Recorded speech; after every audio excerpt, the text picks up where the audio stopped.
Week 21, Puritans in New England. This week we turn to Plymouth, another early English colony well north of Jamestown. There's some similarities to note between the two English colonies, but the differences between them are more striking.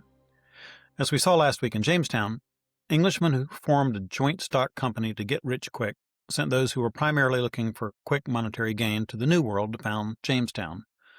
They met problem after problem, and the colony was sickly and fretful and barely limped along for many years. Most of the colonists who settled Massachusetts, by contrast, weren't hoping to get rich quick. Some of them were secular adventurers, but the rest were religious believers who simply hoped to survive by fishing or farming or anything else that would keep them alive, as long as they could raise children who loved the Lord the way they did. We called these people the Pilgrims. There were two separate colonies in what is now Massachusetts. The first, at Plymouth, was founded by the small group of separatists called the Pilgrims. The Massachusetts Bay Colony was started almost 10 years later by the Puritans.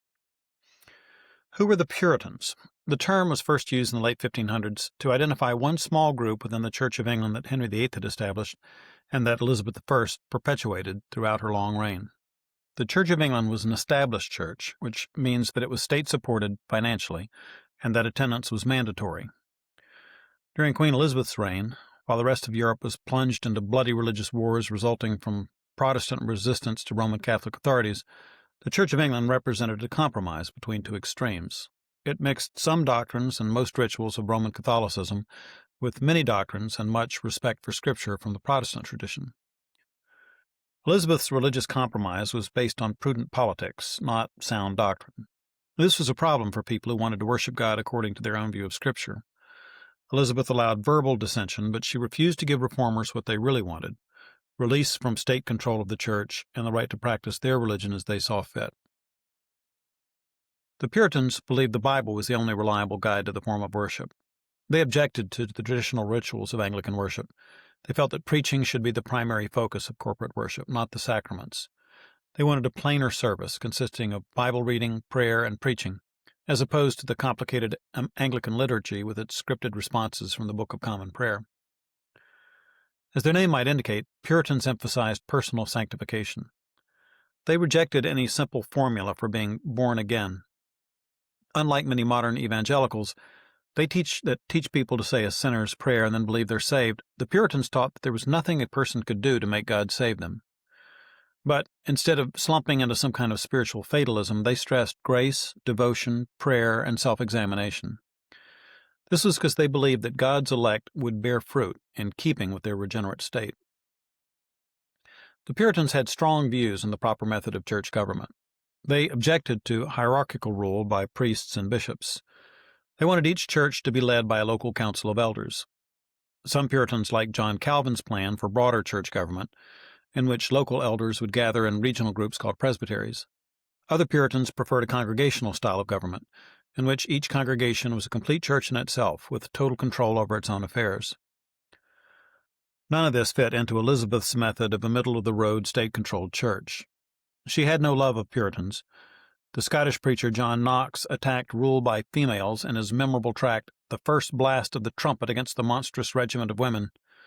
Elizabeth took that personally, and it hampered the Puritan cause. After Elizabeth died, her distant cousin James I took over. This looked good for the Puritans.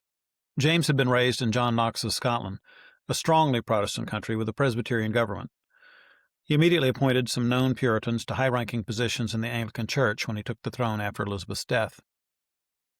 In 1604, James called the Hampton Court Conference to settle disagreements within the Church of England. He authorized a new translation of the Bible, now called the King James Version, but refused to bring about any of the other reforms that the Puritans sought. James was intent on ruling as an absolute monarch.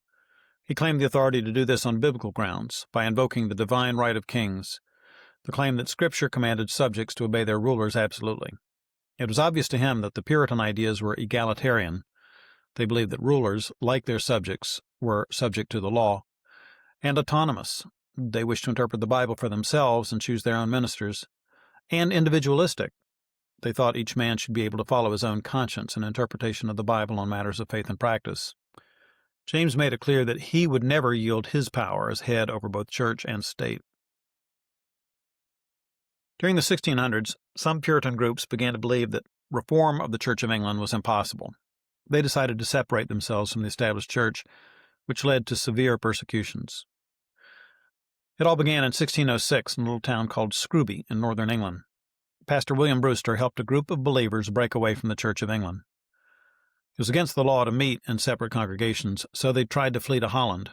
They were caught and charged with breaking English law by, quote, stealing the king's subjects themselves. They kept trying, though, and eventually most of them managed to escape to the Dutch city of Amsterdam. Holland was a bustling place at this time. It was their golden age. The Netherlands was the world's greatest sea power, with half of Europe's ships. Dutch explorers ranged from Australia to Siberia. The Dutch East India Company drove the British and Portuguese out of what is now India. They took over Sri Lanka and the southern tip of Africa. The Dutch sent an Englishman, Henry Hudson, to look for a northwest passage over the top of America to China. His discoveries allowed Holland to lay claim to what is now Delaware, New Jersey, New York, and parts of Connecticut. Dutch merchants set up trading posts with the Indians around the Hudson River. In 1625, they founded New Amsterdam on the island of Manhattan. Holland was taking over the world, but the Pilgrims weren't taking over Holland. Amsterdam was worldly and expensive, and they had trouble finding any work, so they relocated to the city of Leiden. They spent 12 years there, but foreigners weren't allowed to buy land or work in skilled trades in Holland, so they were trapped in a dead-end lifestyle. Then the 30 Years' War broke out in 1618, a long and bloody conflict which would eventually kill 30% of the people in some European provinces.